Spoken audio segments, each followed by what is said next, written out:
Hey YouTube, it's the Overnight Minister's Wife, and I wanted to do a quick update on my tubal reversal surgery because I did get a comment asking how that was going. So as everybody knows, I had my tubes reversed on December 6th, 2016, and I recently had my second AF post-tubal reversal. What I've decided to do is that if I get my AF in February, I'm actually going to touch base with Dr. Nieves, which is not the doctor that did my surgery, but he is the OBGYN doctor that I followed up with after my surgery. I want to ask him for some Clomid. I want to make sure that I'm ovulating properly. I want my hormones checked. I just want to make sure that everything is working okay with me, and that there's not anything going on that would prevent me from, becoming pregnant. So that's pretty much that.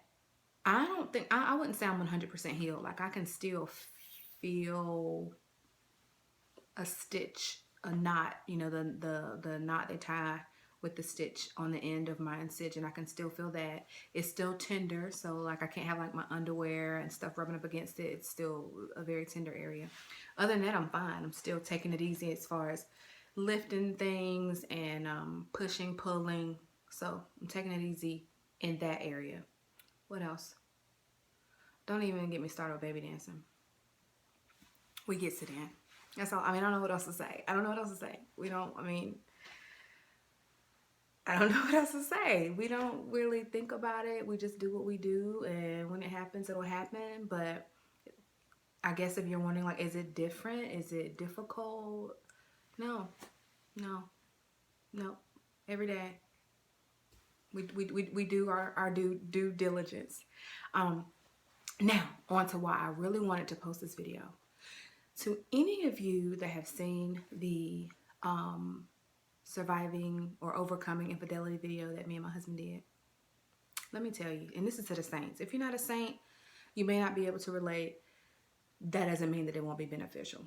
Now, if you are a follower of Jesus Christ, tried and true, through and through, you understand that sometimes the Lord can place a burden on your heart and it not even be for you.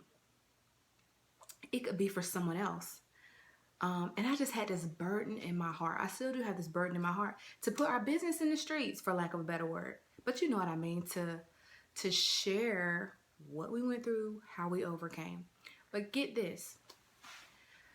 It was already on my heart to do the video with my husband.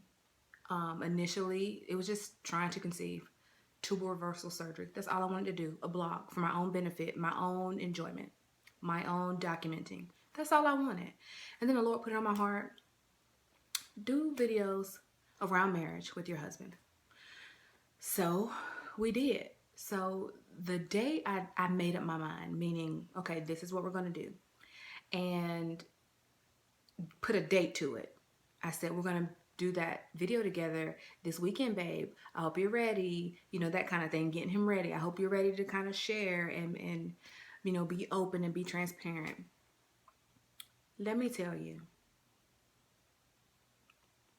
me and my husband, and again, I'm not saying this to impress anybody, we have a wonderful marriage. Yes, hell and high water is what we went through to get there, but we have a wonderful marriage. And since Friday, which is when we decided to do these videos, I'm not playing. It has been hit after hit after hit. I know it's nothing but the enemy. And I don't know what, it just came out of nowhere. I don't think I was prepared. Usually I pray up, I'm ready, I'm expecting something. It's kind of like when you're working for the Lord and you're doing the work of the ministry, you kind of expect attacks to come. I don't know, maybe I didn't see this as ministry. And I should have seen these videos that me and my husband were going to be doing as ministry. And we should have been prayed up, maybe even fasting. And we should have been prepared for what was going to come. When I say within 24 hours, I am not playing. And I looked the day after I posted it, like nobody but 17 people had watched the freaking video. So I don't know. So, to anybody that is newly married, thinking about getting married, divorced, on the verge of divorce, in an unhappy marriage, hang in there. Hang in there. Hang in there. If you're watching these videos, it is not a coincidence. Hang in there. The burden on my heart is for you, and it will not leave me. So we will continue to share our heart.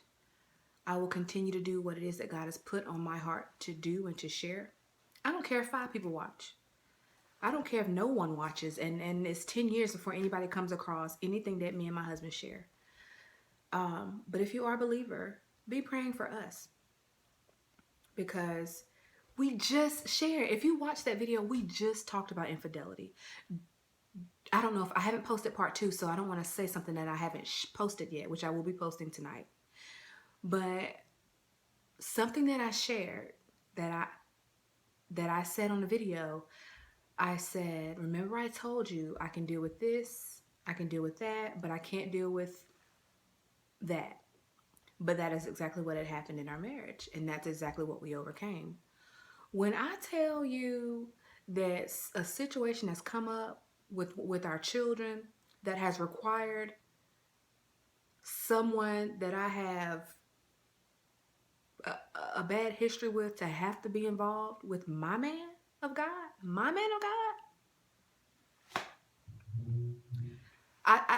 I just need some prayers. That's all. Because I'm the type of wife where, because I'm mouthy, I don't know, maybe I'm the only mouthy wife in America, but I can be mouthy. Like, I'm like a little pit bull sometimes. Not mean, but I can argue very well, put it that way. So I'm a person that doesn't take it lightly if I'm not understood, and I want to make sure that I'm understood. So if I have to explain it 3-4 times in different ways, I'm more than willing to do that for you. So that's the kind of wife that I was at one point. But I prayed to be humble. I prayed for meekness. I prayed for patience. I prayed to be long-suffering. I prayed to be able to show unconditional love. I prayed to be able to forgive.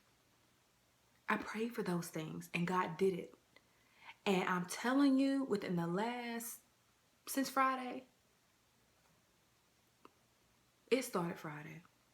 I left out of here Saturday going to a women's conference and didn't say 2 words to my husband.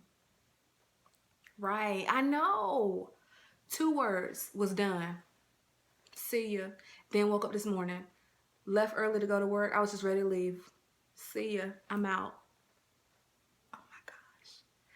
So I'm gonna make that right. I'm gonna make nice. But I can't jump ahead because there's things that I haven't shared yet or haven't posted yet. So if I say it now, it's not gonna make any sense.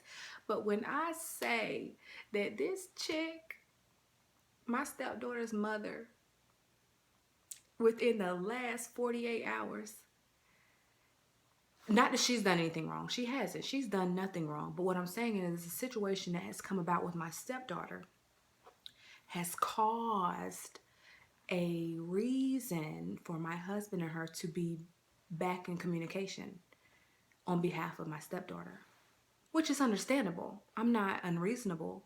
But when there's that history there, you know what I'm talking about, ladies? When there's that history there, you don't want a conversation to go on. You don't want a dinner date. You don't want a text message. You don't want a voicemail. You know what I'm saying?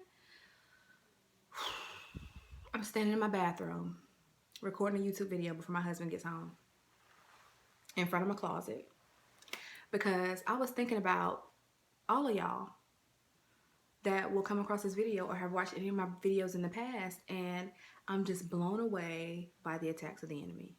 And I shouldn't be shocked. So my question is, what's in store?